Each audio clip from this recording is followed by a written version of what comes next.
Hi friends, welcome back to my YouTube channel. ಯಾರೆಲ್ಲ ನಮ್ಮ ಚಾನಲನ್ನು ಸಬ್ಸ್ಕ್ರೈಬ್ ಮಾಡದೆ ನೋಡ್ತಾ ಇದ್ದೀರಾ, ಪ್ಲೀಸ್ ಸಬ್ಸ್ಕ್ರೈಬ್ ಮಾಡಿ ಸಪೋರ್ಟ್ ಮಾಡಿ ಫ್ರೆಂಡ್ಸ್. ಹಾಗೆ ಈ ವಿಡಿಯೋ ಇಷ್ಟ ಆದಲ್ಲಿ ಪ್ಲೀಸ್ ಒಂದು ಲೈಕ್ ಮಾಡೋದನ್ನು ಮರಿಬೇಡಿ. ಅಮೃತಧಾರೆ ನಾಳಿನ ಸಂಚಿಕೆಯಲ್ಲಿ ಏನಾಗುತ್ತೆ ಅಂತ ನೋಡೋಣ ಬನ್ನಿ. ಎಲ್ಲನೂ ಚೆನ್ನಾಗಿ ನಡೀತಾ ಇದೆ ಅಂತ ಜಯದೇವ್ ಅಂದ್ಕೊಂಡು ತುಂಬಾ ಖುಷಿ ಪಡ್ತಾ ಇರ್ತಾನೆ.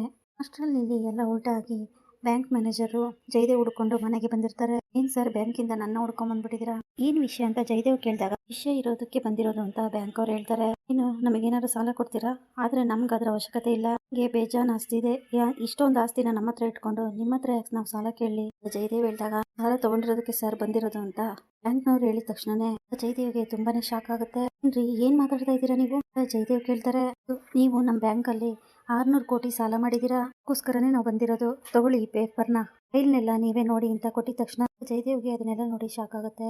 ದಿಯಾ, ಪಾರ್ಥ ಎಲ್ಲರಿಗೂ ಗಾಬರಿ ಆಗುತ್ತೆ. ನಡೀತಾ ಇದೆ ಇಲ್ಲಿ, ಅಲ್ಲ ನಾನೇ ಅವಾಗ ಇದನ್ನೆಲ್ಲ ತಗೊಂಡೆ ಅಂತ ಕೇಳಿದ ತಕ್ಷಣನೇ, ಹೌದು ಸರ್, ನಿಮ್ಮ ಬಿಸ್ನೆಸ್ ಅಲ್ಲಿ ಲಾಸ್ ಆಗಿದೆ ಅಂತ ಹೇಳಿ ನೀವು ಹೋದ ವರ್ಷ ತಾನೇ ತಗೊಂಡಿದ್ರಿ, ಅದಕ್ಕೆ ನೀವು ಯಾವುದೇ ತರ ಬಡ್ಡಿ ಕಟ್ಟಿಲ್ಲ, ಇಂದಾಗೆ ನಾವು ಇಲ್ಲಿವರೆಗೂ ಬರ್ಬೇಕಾಯ್ತು. ಒಂದ್ಸರಿ ಬ್ಯಾಂಕಿಗೆ ಬಂದು ಮಾತಾಡಿದಿದ್ರೆ, ಎಲ್ಲ ಸರಿ ಮಾಡಿದಿದ್ರೆ ಇಷ್ಟೆಲ್ಲ ಆಗ್ತಾನೆ ಇರ್ಲಿಲ್ಲ. ಆದ್ರೆ ನೀವು ಒಂದ್ಸರಿನೂ ಬ್ಯಾಂಕ್ ಕಡೆ ಬರ್ಲೇ ಇಲ್ಲ, ತಗೊಂಡಾಗಿಂದ ನಿಮ್ ಪಾಡಿಗೆ ನೀವಿದ್ದೀರಾ. ಜಯದೇವ್ ಹತ್ರ ಬ್ಯಾಂಕ್ ಅವ್ರು ಹೇಳ್ತಾರೆ. ಜಯದೇವ್ಗೆ ಟೆನ್ಷನ್ ಆಗುತ್ತೆ. ದೇವ್ರೆ, ಏನ್ ನಡೀತಾ ಇದೆ, ಅಲ್ಲ ನಾನೇ ಅವಾಗ ತಗೊಳೋದಕ್ಕೆ ಸಾಧ್ಯ, ಟೆನ್ಷನ್ ಮಾಡ್ಕೊಂಡು ಜಯದೇವ್ ಯೋಚನೆ ಮಾಡ್ತಾ ಇರ್ತಾರೆ. ನೋಡಿ ಸರ್, ನೀವೇ ಸೈನ್ ಹಾಕಿದ್ದೀರಾ ಅಂತ ಬ್ಯಾಂಕ್ ಅವರು ಪತ್ರ ಕೊಡ್ತಾರೆ. ನೋಡಿ ಜಯದೇವ್, ಪಾರ್ಥ ಎಲ್ಲರಿಗೂ ಗಾಬರಿ ಆಗುತ್ತೆ. ಆಗ ಶಕುಂತಲ ಬಂದು, ಜಯದೇವ್ ಏನ್ ನಡೀತಾ ಇದೆ ಇಲ್ಲಿ, ಅಲ್ಲ ಜಯದೇವ್, ನೀನ್ ಯಾವಾಗ 600 ಕೋಟಿ ಸಾಲ ತಗೊಂಡೆ, ₹1 ಅಲ್ಲ 2 ಅಲ್ಲ, ಏನ್ ಇದೆಲ್ಲ ಏನ್ ಜಯದೇವ್ ಅಂತ ಶಕುಂತಲ ಕೇಳ್ತಾರೆ. ನಿಜವಾಗ್ಲೂ ನನಗೆ ಇದ್ಯಾವುದು ಗೊತ್ತಿಲ್ಲ, ಇಲ್ಲೇನ್ ನಡೀತಿದೆ ಅಂತಾನೂ ಗೊತ್ತಿಲ್ಲ, ನಾನು ಯಾವತ್ತೂ ಸಾಲ ತಗೊಂಡಿಲ್ಲ. ಜಯದೇವ್ ಹೇಳಿದಾಗ, ನಾವ್ಯಾಕೆ ಸರ್ ಸುಳ್ಳು ಹೇಳೋಣ, ನೀವೇ ಸೈನ್ ಹಾಕಿದ್ದೀರಾ, ಇದೆಲ್ಲ ನಿಮಗೆ ಗೊತ್ತಿರುತ್ತೆ, ಈಗ ನೋಡಿದ್ರೆ ಏನು ಗೊತ್ತಿಲ್ಲ ಅನ್ನೋ ತರ ನಾಟಕ ಮಾಡ್ತಾ ಇದ್ದೀರಾ, ಏನು ಓದ್ದೇನೆ ನೀವು ಸೈನ್ ಹಾಕ್ಬಿಡ್ತೀರಾ ಅಂತ ಬ್ಯಾಂಕ್ ಅವರು ಪ್ರಶ್ನೆ ಕೇಳ್ತಾರೆ. ಯಾವಾಗ ಸಾಲ ತಗೊಂಡೆ, ಏನು ಒಂದು ಅರ್ಥ ಆಗ್ತದೆ ಇಲ್ವಲ್ಲ ಅಂತ ಜಯದೇವ್ ತುಂಬಾನೇ ಟೆನ್ಷನ್ ಮಾಡ್ಕೊಂಡು, ಏನಾದ್ರೂ ಎಲ್ಲಾದ್ರೂ ಮೋಸ ಹೋಗ್ಬಿಟ್ನಾ ಅಂತ ಜಯದೇವ್ ಟೆನ್ಷನ್ ಮಾಡ್ಕೊಂಡು ಯೋಚನೆ ಮಾಡ್ತಾ ಇರ್ತಾರೆ. ಏನ್ ಮಾಡಿದ್ಯಾ ಜಯಣ್ಣ, ನೀನ್ ಈ ತರ ಮಾಡ್ತೀಯ ಅಂತ ನಾನು ಅನ್ಕೊಂಡಿರ್ಲಿಲ್ಲ, ಮನೆಯವರೆಲ್ಲ ಯಾವ ವಿಷಯನೂ ಹೇಳದೆ ಈ ತರ ನೀನ್ ದುಡ್ಡು ತಗೊಂಡು ಹೇಗ್ ಸಾಧ್ಯ, ಕಾರಣಕ್ಕೆ ತಗೊಂಡೆ ಅಂತಾನೂ ಗೊತ್ತಿಲ್ವಾ, ಎಲ್ರಿಗೂ ಗೌತಮ್ ಅಣ್ಣಂಗೆ ಯಾಮಾರಿಸ್ದಂಗೆ ನಮಗೂ ಯಾಮಾರಿಸ್ತಿದ್ಯೋ ಹೇಗೆ. ಪಾರ್ಥ ಕೇಳ್ತಾನೆ, ಒಂದ್ ಸ್ವಲ್ಪ ಸುಮ್ಮನೆ ಇರ್ತೀಯಾ, ನಾನು ಏನು ಮಾಡಿದ್ದೀನಿ ಅಂತ ನನಗೆ ಗೊತ್ತಾಗ್ತಾ ಇಲ್ಲ, ₹1 ಅಲ್ಲ 2 ಅಲ್ಲ 600 ಕೋಟಿ ಅಂತ ಹೇಳ್ತಾ ಇದ್ದಾರೆ, ತಮಾಷೆ ವಿಷಯನಾ ಅಂತ ಟೆನ್ಷನ್ ಮಾಡ್ಕೊಂಡು, ಅಷ್ಟು ದುಡ್ಡನ್ನ ನಾನು ತಗೊಂಡೇ ಇಲ್ಲ, ಬ್ಯಾಂಕ್ ಹತ್ರನೇ ಹೋಗೂ ಇಲ್ಲ ಅಂತ ಜಯದೇವ್ ಯೋಚನೆ ಮಾಡ್ತಾ ಇರ್ತಾರೆ. ಶಕುಂತಲಾ ದೇವಿ, ನಾವೆಲ್ಲರೂ ಬೀದಿ ಪಾಲಾಗ್ತೀವಾ ಹೇಗೆ ಅಂತ ಯೋಚನೆ ಮಾಡ್ತಿರ್ಬೇಕಾದ್ರೆ, ಹೌದು ಮೇಡಮ್, ಈಗ ಬ್ಯಾಂಕಿಗೆ ದುಡ್ಡು ಕಟ್ಟಿಲ್ಲ ಅಂದ್ರೆ ಖಂಡಿತವಾಗ್ಲೂ ಅದೇ ಆಗೋದು, ಯಾಕಂದ್ರೆ ಜಯದೇವ್ ಅವರು ಅವರೇ ಸಾಲ ತಗೊಂಡು ಈಗ ನನಗೇನು ಗೊತ್ತಿಲ್ಲ ಅಂತ ಹೇಳ್ತಿದ್ದಾರೆ. ಹಾಗೆ ಸೈನ್ ಇದ್ರು ಕೂಡ ನನಗೆ ಮಾಡೇ ಇಲ್ಲ ಅಂತ ಹೇಳ್ತಾ ಇದ್ದಾರೆ, ಅದಕ್ಕೋಸ್ಕರ ನಿಮ್ಮ ಆಫೀಸು ಮನೆ ಎಲ್ಲದನ್ನು ನಾವು ತಗೋಬೇಕಾಗುತ್ತೆ, ಅದನ್ನ ಬಿಟ್ರೆ ಬೇರೆ ದಾರಿನೇ ಇಲ್ಲ ಅಂತ ಬ್ಯಾಂಕ್ ಅವ್ರು ಹೇಳ್ತಾರೆ. ನಿಲ್ಲಿಸ್ರಿ, ನೀವೇನ್ ಮಾತಾಡ್ತಾ ಇದ್ದೀರಾ, ನೀವೇನ್ ಹೇಳ್ತಾ ಇದ್ದೀರಾ ಅಂತಾನೆ ನನಗೆ ಗೊತ್ತಾಗ್ತಾ ಇಲ್ಲ, ಎಲ್ಲರೂ ಸೇರ್ಕೊಂಡು ನನಗೆ ಮೋಸ ಮಾಡ್ತಾ ಇದ್ದೀರಾ ಅಂತ ಅನ್ಸುತ್ತೆ, ಬ್ಯಾಂಕಿಗೆ ಬಂದೇ ಇಲ್ಲ ಅಂತ ಕೋಪ ಮಾಡ್ಕೊಂಡು ಜಯದೇವ್ ಹೇಳಿದ ತಕ್ಷಣನೇ, ನೀವ್ ಈ ತರ ಎಲ್ಲ ಮಾತಾಡಿದ್ರೆ ನಾವು ನಂಬೋದಿಲ್ಲ, ಸಾಲ ತಗೊಂಡಿದ್ದೀರಾ ನಮ್ಮ ಬ್ಯಾಂಕ್ ಅಲ್ಲಿ ಅನ್ನೋದಕ್ಕೆ ಈ ಫೈಲೇ ಸಾಕ್ಷಿ, ಈಗೇನೆ ನೀವು ಈ ಮನೆ ಆಫೀಸು ಎಲ್ಲದನ್ನು ಬಿಟ್ಟು ಹೋಗ್ಬೇಕಾಗತ್ತೆ. ಜಯದೇವ್ ಹತ್ರ ಮನೆಯವ್ರ ಹತ್ರ ಬ್ಯಾಂಕ್ ಅವರು ಹೇಳ್ತಾರೆ. ಅವರಿಗೆ ಸರಿಯಾಗಿ ಆಗ್ತಾ ಇದೆ, ಗೌತಮ್ ಅಣ್ಣ ಭೂಮಿಕಾ ಅದ್ಕೆನ ಈ ಮನೆಯಿಂದ ಆಚೆ ಕಳಿಸಿದ್ರು, ಅವರಿಗೆ ಎಷ್ಟೊಂದು ಮೋಸ ಮಾಡಿದ್ರು, ಅದಕ್ಕೆ ದೇವರು ಇವ್ರಿಗೆ ಸರಿಯಾಗಿ ಶಿಕ್ಷೆ ಕೊಡ್ತಾ ಇದ್ದಾನೆ. ತುಂಬಾನೇ ಖುಷಿಯಿಂದ ಪಾರ್ಥ ಮನಸ್ಸಲ್ಲೇ ಅನ್ಕೊಂತಾ ಇರ್ತಾನೆ. ಆಗ ಜಯದೇವ್, ಏನೋ ಮಾಡೋದೀಗ, ಇದೆಲ್ಲ ಆಗುತ್ತೆ ಅಂತ ನಾನು ಅನ್ಕೊಂಡೇ ಇರ್ಲಿಲ್ಲ, ಯಾಕೆ ಈ ತರ ಮಾಡಿದೆ, ಆ ಗೌತಮ್ ಹತ್ರ ಎಲ್ಲ ಕಿತ್ಕೊಂಡು ಅವನನ್ನ ಮನೆ ಬಿಟ್ಟು ಕಳಿಸಿದ್ವಿ, ನಾವೇನೇ ಬೀದಿ ಪಾಲಾಗುವಂತಹ ಪರಿಸ್ಥಿತಿ ಬಂದ್ಬಿಡ್ತಲ್ಲೋ, ಈ ತರ ಮಾಡಿದೆ, ನಮ್ಮ ಹತ್ರ ಎಲ್ಲ ಸತ್ಯ ಯಾಕೆ ಮುಚ್ಚಿಟ್ಟೆ, ಯಾಕೆ 600 ಕೋಟಿ ಸಾಲ ತಗೊಂಡೆ. ಶಕುಂತಲಾ ಕೇಳಿದ ತಕ್ಷಣನೇ, ಅಮ್ಮ ದಯವಿಟ್ಟು ಸುಮ್ಮನೆ ಇರಮ್ಮ ಅಂತ ಜಯದೇವ್ ಕೂಗಾಡ್ತಾನೆ. ಕಡೆ ದೇವಸ್ಥಾನಕ್ಕೆ ಅಂತ ಭೂಮಿಕಾ, ಮಲ್ಲಿ, ಆಕಾಶ್ ಎಲ್ಲರೂ ಕೂಡ ದೇವಸ್ಥಾನಕ್ಕೆ ಬಂದಿರ್ತಾರೆ. ಈ ದೇವಸ್ಥಾನಕ್ಕೆ ಗೌತಮ್ ಕೂಡ ಬಂದು, ಇಲ್ಲಿಗೆ ಬಂದ್ರೆ ಏನೋ ಒಂಥರ ನೆಮ್ಮದಿ ಸಿಗುತ್ತೆ ಅಂತ, ಬೇಕಾದವರು ನನಗೆ ತುಂಬಾ ಹತ್ರದವರು ಇಲ್ಲೇ ಇದ್ದಾರೆ ಅಂತ ಅನ್ಸುತ್ತೆ, ಯಾವಾಗ್ಲೂ ನಾನು ದೇವರ ಹತ್ರ ಕೇಳ್ಕೊಳ್ಳೋದು ಒಂದೇ, ನನ್ನ ಭೂಮಿಕಾ ಸಿಗ್ಬೇಕಷ್ಟೇ.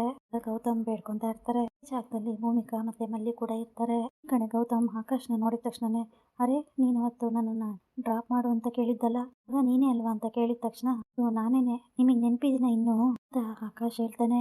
ನನ್ನ ಮರೆಯೋದಕ್ಕೆ ಸಾಧ್ಯನಾ, ನಿಜವಾಗ್ಲೂ ನೀನ್ ತುಂಬಾ ಮುದ್ದಾಗಿದೀಯಾ, ಇವತ್ತು ಒಬ್ನೇ ಬಂದಿದೀಯಾ ದೇವಸ್ಥಾನಕ್ಕೆ ಅಂತ ಗೌತಮ್ ಕೇಳ್ತಾರೆ. ನಾನು ನಮ್ ಚಿಕ್ಕಿ ಹಾಗೆ ನಮ್ಮ ಅಮ್ಮನ ಜೊತೆ ಬಂದಿದ್ದೀನಿ ಅಂತ ಗೌತಮ್ ಹತ್ರ ಆಕಾಶ್ ಹೇಳ್ತಾನೆ.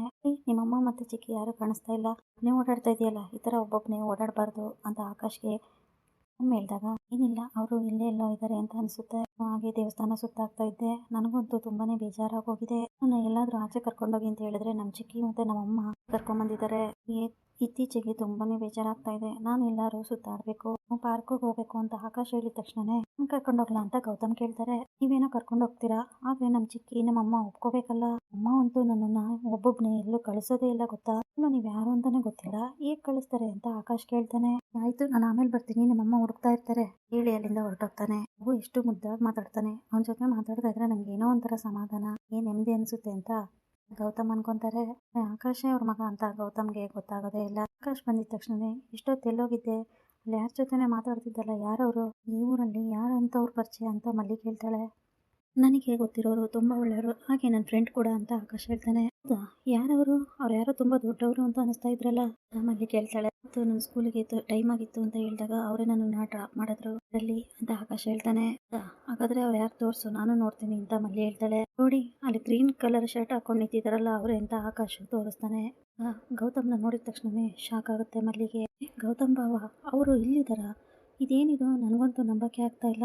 ಆಶ್ಚರ್ಯದಿಂದ ಮಲ್ಲಿ ನೋಡ್ತಾ ಇರ್ತಾಳೆ. ಅವಾಗಲೂ ನೀನು ಅವ್ರ ಜೊತೆನೇ ಹೋಗಿದ್ದ, ಅವ್ರು ನಿನ್ನ ಫ್ರೆಂಡಾ ಮಲ್ಲಿ ಕೇಳಿದ ತಕ್ಷಣನೇ ಅವ್ರು ತುಂಬಾನೇ ಒಳ್ಳೆಯವರು, ಆದರೆ ಅವ್ರ ಹೆಸರೇನು ಅಂತ ನನಗೆ ಗೊತ್ತಿಲ್ಲ, ಆಗ ನನ್ನ ಮಾತಾಡಿಸ್ತಾ ಇರ್ತಾರೆ ಅಂತ ಖುಷಿಯಿಂದ ಆಕಾಶ್ ಹೇಳ್ತಾನೆ. ಅಯ್ಯೋ ದೇವ್ರೆ, ಅಪ್ಪ ಮಗ ಇಬ್ರು ಭೇಟಿಯಾಗಿದ್ದಾರೆ, ಅಪ್ಪ ಮಗ ಇಬ್ರು ಒಂದಾಗಿದ್ದಾರೆ, ಮಾತಾಡಿದ್ದಾರೆ, ಆದ್ರೆ ಇಬ್ರಿಗೂ ತಂದೆ ಮಗನ ಸಂಬಂಧ ಅಂತ ಗೊತ್ತಿಲ್ಲ, ಅಂತ ಪರಿಸ್ಥಿತಿ ಬಂದ್ಬಿಡ್ತು ಅಂತ ಬೇಜಾರು ಮಾಡ್ಕೊಂಡು ಗೌತಮ್ ಬಾವ ಇಲ್ಲಿಗೆ ಯಾಕೆ ಬಂದಿದ್ದಾರೆ, ಅದು ಈ ತರ ಕಾರ್ ಡ್ರೈವರ್ ವೇಷದಲ್ಲಿದ್ದಾರಲ್ಲ. ನಿಜವಾಗ್ಲೂ ಗೌತಮ್ ಬಾವನ್ನ ಯಾವತ್ತು ಈ ತರ ಬಟ್ಟೆಯಲ್ಲಿ ಈ ತರ ಪರಿಸ್ಥಿತಿಲಿ ನೋಡೇ ಇರಲಿಲ್ಲ.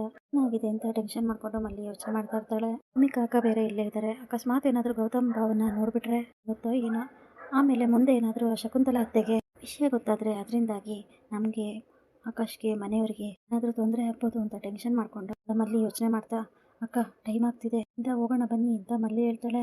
ಯಾಕೆ ಮಲ್ಲಿ, ಏನಾಯ್ತು, ಯಾಕೆ ಇಷ್ಟೊಂದು ಟೆನ್ಷನ್ ಆಗಿದೆಯಾ.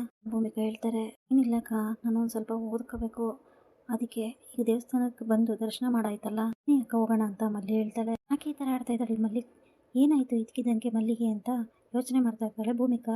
ಆಕಾಶ್, ಅಮ್ಮ ನನಗೆ ಹೊಸ ಫ್ರೆಂಡ್ ಸಿಕ್ಕಿದ್ದಾರೆ, ಅವ್ರನ್ನ ನಿನಗೆ ಪರಿಚಯ ಮಾಡ್ಕೊಡ್ತೀನಿ ಆಕಾಶ್ ಹೇಳ್ತಾನೆ. ಯಾರದು ಅಂತ ಭೂಮಿಕಾ ಕೇಳ್ತಾಳೆ. ಅದ್ರ ಬಗ್ಗೆ ಎಲ್ಲ ಆಮೇಲೆ ಮಾತಾಡೋಣ, ಮೊದಲು ಮನೆಗೆ ಹೋಗ್ಬೇಕು ಬನ್ನಿ ಅಂತ ಮಲ್ಲಿ ಕರೀತಾಳೆ.